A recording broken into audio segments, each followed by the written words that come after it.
পুনর্বাসনের বিষয়ে ভারত যে শেষ পর্যন্ত তার সর্বোচ্চ করণীয়টা করে যাবে সে কথা আমি শুরু থেকেই বলে আসছি, নিশ্চয়ই দর্শক আপনাদের অনেকেরই মনে থাকার কথা। এবং ভারতের প্রায় সব দলই যে এ বিষয়ে ঐকমত্য অবস্থানে রয়েছে সেটিও আমরা জানি। এখন যেটি শোনা যাচ্ছে যে গোপন স্থানে অবস্থান করেও সাবেক প্রধানমন্ত্রী আওয়ামী লীগ সভানেত্রী শেখ হাসিনা তিনি দলীয় নেতাদের সঙ্গে বৈঠক করছেন। শেখ হাসিনা তার দলীয় নেতাকর্মীদের উদ্দেশ্যে অডিও বার্তা দিয়ে আসছিলেন, অনলাইন বৈঠকগুলোতে নিয়মিত অংশ নিচ্ছিলেন এবং যেগুলোর কোনো কিছুই ডক্টর ইউনূস সরকার ঘোরতর আপত্তি জানিয়ে এলো তাতে কোনো প্রকার কর্ণপাত করেনি ভারত সরকার। এবং সবসময় ভারতের পররাষ্ট্র মন্ত্রণালয় কিংবা দায়িত্বশীল বিভিন্ন পর্যায় থেকে এগুলো ক্ষেত্রে বলা হয়েছে যে কারোর বাক স্বাধীনতায় বাধ সাধে না ভারত। এমনকি বিবিসিতে দিল্লিতে এবং কলকাতায় অফিস ভাড়া করে দলীয় কার্যক্রম পরিচালনা করছে সেখানে অবস্থানরত আওয়ামী লীগ নেতারা, এমন একটি প্রতিবেদনও তো প্রকাশিত হলো, যদিও সেটি অস্বীকার করেছে ভারতের পররাষ্ট্র মন্ত্রণালয়। তো এতদিন বিভিন্ন অডিও বার্তায় কিংবা অনলাইন বৈঠকগুলোতে শেখ হাসিনা তার বক্তব্য প্রচার করে এলো বা তার নির্দেশনা বিভিন্ন বিষয় দিয়ে এলো, আমরা হঠাৎ করে দেখলাম তিনটি আন্তর্জাতিক বার্তা সংস্থা বা গণমাধ্যম, যেমন রয়টার্স, CNN সহ 3টি গণমাধ্যমে তার সাক্ষাৎকার প্রচারিত হলো একযোগে। এটি তো আর ভারত সরকারের অনুমতি ছাড়া সম্ভব নয় নিঃসন্দেহে। যাই হোক, এখন তিনি নিয়মিত ভারতের বিভিন্ন গণমাধ্যমকে অনলাইনে সাক্ষাৎকার দিয়ে যাচ্ছেন এবং সেগুলো প্রকাশিত হচ্ছে। এর মধ্য দিয়ে আমরা শুনলাম যে গত 23শে জানুয়ারি একটি সংবাদ সম্মেলনে তার ভার্চুয়াল উপস্থিতি, তার বক্তব্য শোনানো হলো। তারপর শোনা যাচ্ছিল যে তিনি ভিডিও কলে আসবেন এবং যে কোনো সময় ভিডিও কলে যুক্ত হতে পারেন। যেহেতু ভিডিও কলে যুক্ত হলে সেটির মাধ্যমে সংশ্লিষ্ট ব্যক্তির লোকেশন নির্ধারণ করা যায়, অনেকেই পারে, সেই জায়গা থেকে তিনি ভিডিও কলে এতদিন যুক্ত হননি। এখন যে কোনো মুহূর্তে ভিডিও কলে আসতে পারেন। আবার বেশ বেশ জোরে সোরেই বিভিন্ন গণমাধ্যমে আসছে যে তিনি দিল্লির গোপন স্থানে যুক্তরাজ্য আওয়ামী লীগের নেতাদের সঙ্গে দীর্ঘ একটি বৈঠক করেছেন।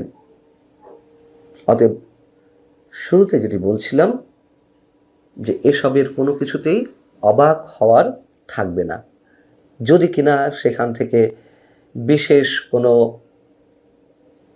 কোনো কিছু ঘটে যায়।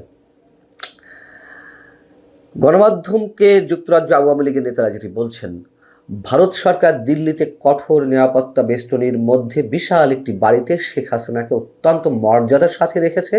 শেখ হাসিনাকে সেবা ও সহায়তার জন্য অনেকেই কাজ করছেন। এই বাসস্থানের নিরাপত্তা বলয়ও কয়েক স্তরে বিন্যস্ত। শেখ হাসিনার ছোট বোন শেখ রেহানা এবং সাবেক তথ্য প্রতিমন্ত্রী মিস্টার আরাফাতের মতন কয়েকজন নিয়মিত তার সঙ্গে দেখা করছেন। এমনকি মাঝে মধ্যে তার ছোট বোন শেখ রেহানাও সেই গোপন স্থানে, তার থাকার স্থানটিতে একসাথেই অবস্থান করেন। যেই বিষয়গুলো গণমাধ্যমে এসেছে সেখান থেকে জানা যাচ্ছে যে লন্ডন থেকে যাওয়া যুক্তরাজ্য আওয়ামী লীগের 5 নেতা 21শে জানুয়ারি শেখ হাসিনার সঙ্গে দীর্ঘ এই বৈঠকটি করেন। কড়া নিরাপত্তা বেষ্টনী পার করে নিরাপত্তা বাহিনীর সদস্যরা শেখ হাসিনার থাকার স্থানটিতে তাদেরকে নিয়ে যান এবং মোবাইল ফোন বা অন্যান্য কোনো সামগ্রী নিয়ে যাওয়ার অনুমতি দেওয়া হয়নি। শেখ হাসিনার সঙ্গে যারা সাক্ষাৎ করেছেন তাদের একজন গণমাধ্যমকে বলছেন যে কঠোর নিরাপত্তা ব্যবস্থার মধ্য দিয়ে সাক্ষাৎটি অনুষ্ঠিত হয়। শেখ হাসিনার পারমিশনের পর নিরাপত্তা যাচাই করে যুক্তরাজ্য আওয়ামী লীগের এই দলকে নিরাপত্তা বাহিনীর গাড়িতে করে শেখ হাসিনার বসবাসরত বাড়িতে নিয়ে যাওয়া হয় এবং তারা বলছেন যে শেখ হাসিনাকে ওই সময় যথেষ্ট আত্মবিশ্বাসী, আত্মপ্রত্যয়ী বলে মনে হয়েছে এবং তার শরীর যে ভেঙে পড়েছে যেসব গুঞ্জন শোনা যাচ্ছিল তার আসলে কিছুই নয়, তবে শারীরিক ওজন কিছুটা কমেছে। যাই হোক, যে 5 নেতা শেখ হাসিনার সঙ্গে দেখা করেছেন যুক্তরাজ্য আওয়ামী লীগের, তাদের মধ্যে রয়েছেন আওয়ামী লীগের সভাপতি, সাধারণ সম্পাদক সহ সিলেট সিটি কর্পোরেশনের সাবেক মেয়র একজন আনোয়ারুজ্জামান চৌধুরী এবং যুক্তরাজ্য যুবলীগের যুগ্ম সাধারণ সম্পাদক। এবং ভারতে 1 সপ্তাহ যুক্তরাজ্য আওয়ামী লীগের এই 5 নেতা অবস্থান করে 26শে জানুয়ারি তারা লন্ডন ফিরে গেছেন। এই হচ্ছে বিষয়। 2024 সালের 10 ডিসেম্বর এই যুক্তরাজ্য আওয়ামী লীগের নেতাদের সামনে ভার্চুয়ালি ভাষণ দিয়েছিলেন শেখ হাসিনা।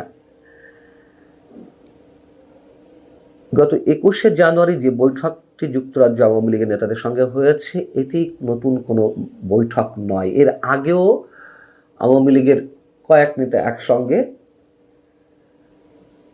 যারা কলকাতায় অবস্থান করছেন এই মুহূর্তে, তারা শেখ হাসিনার সঙ্গে বৈঠক করেছেন। অতএব খুব শিগগিরই যদি